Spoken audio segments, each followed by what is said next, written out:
Hi, this is Phil Shapiro. I recently bought a Raspberry Pi 4 computer, one of the cute little computers they sell for $35. And since I work at a public library, I said, hey, I should make some book reviews, some video book reviews with this computer. So I walked over to the new bookshelf and I found this totally fascinating book. It's a new book in 2019, When Death Becomes Life, Notes from a Transplant Surgeon by Joshua D. Mesrich.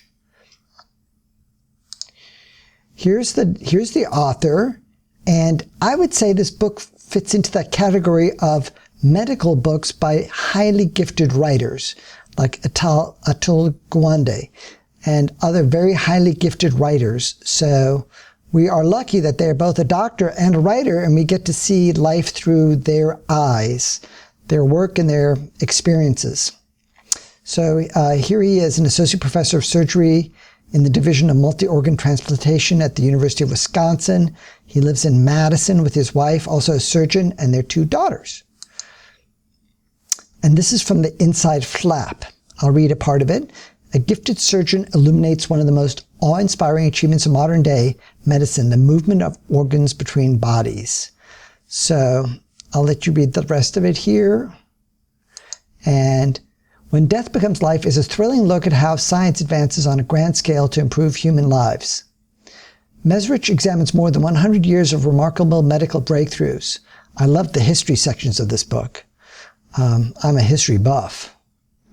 And Mesrich takes us inside the operating room and unlocks the wondrous process of transplant surgery. And part history, part memoir, all completely riveting. When Death Becomes Life offers the human story behind the most exceptional medical advances of our time and stands as a beautiful, poignant reminder that a life lost can also offer the hope of a new beginning. So this is some quotes I pulled out of the book. I like this part. My kids love to do art projects, and then he parallels the art project of his kids with his own project. My projects are my patients. Each one requires something cut out, glued in, or fixed up until it's time for me to move on to another. Cindy was a particularly memorable project. When I first did a liver transplant on her, she was gravely ill, probably within a day or 2 of dying. And then he also describes the process. So begins the process, the round of endless phone calls involved in coordinating every transplant, from identifying potential recipients to bringing them into the hospital, making sure they're healthy enough to receive the organs. And I trust Jaime, but given the severity of Cindy's illness, I decided to do my own chart biopsy. I turned on my computer and maneuvered through all the firewalls to log into the hospital system. I kept Jaime on the phone through this, since I might have to decide to call in a backup patient in case Cindy seemed too sick. This crazy concept of calling a backup in case I deem Cindy too sick and skip her highlights the emotional challenges of being on the liver transplant list. When you're waiting for a liver, you want to be as healthy as possible going into this massive operation, but at the same time, you need to get sicker to get the liver, but not too sick. So what a drama.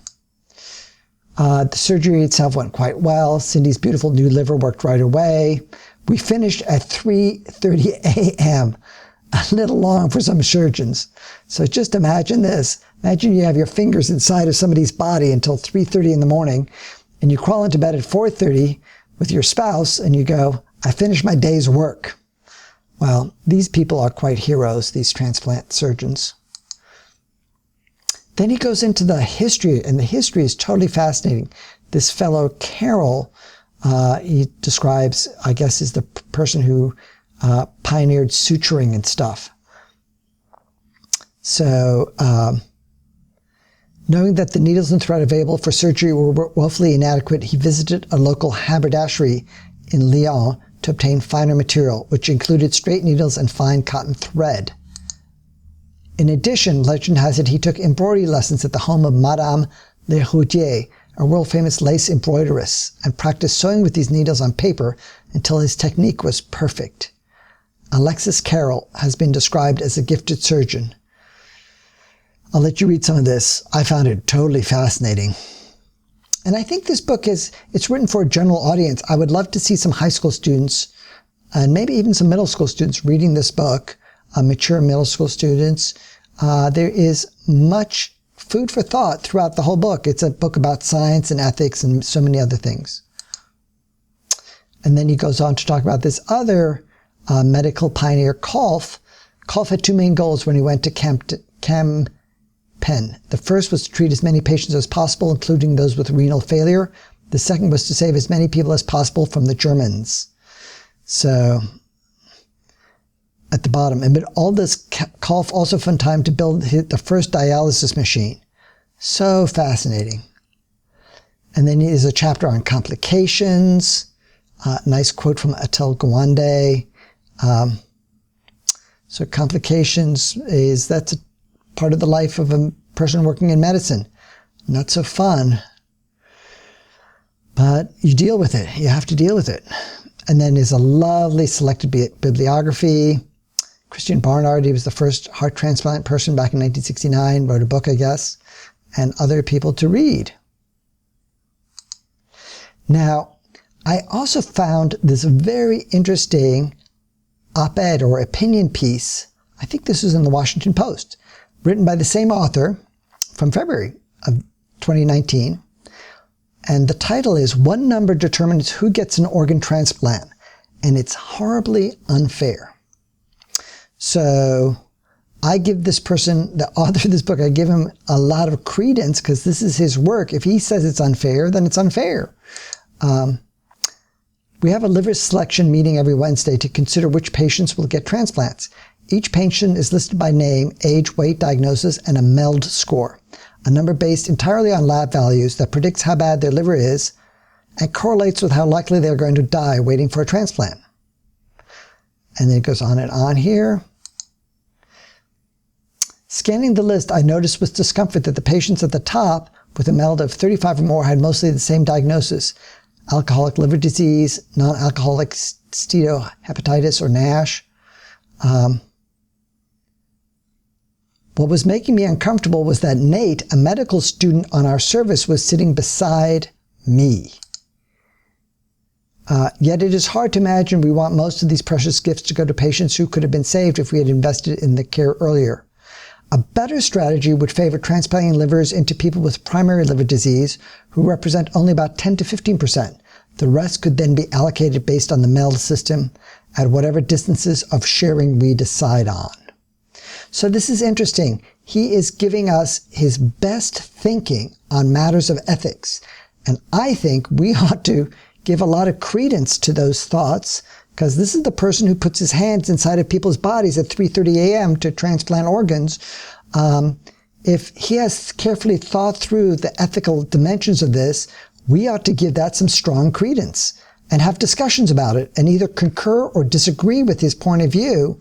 But, you know, our society, we have this technological progress that every single year there's all this new technology progress, but we're really not making progress in our ethics. So we need more discussions about ethics in schools and libraries and any civic setting. We need discussions about ethics. There's so many different dimensions of ethics. We need discussions, and we need to move forward on ethics.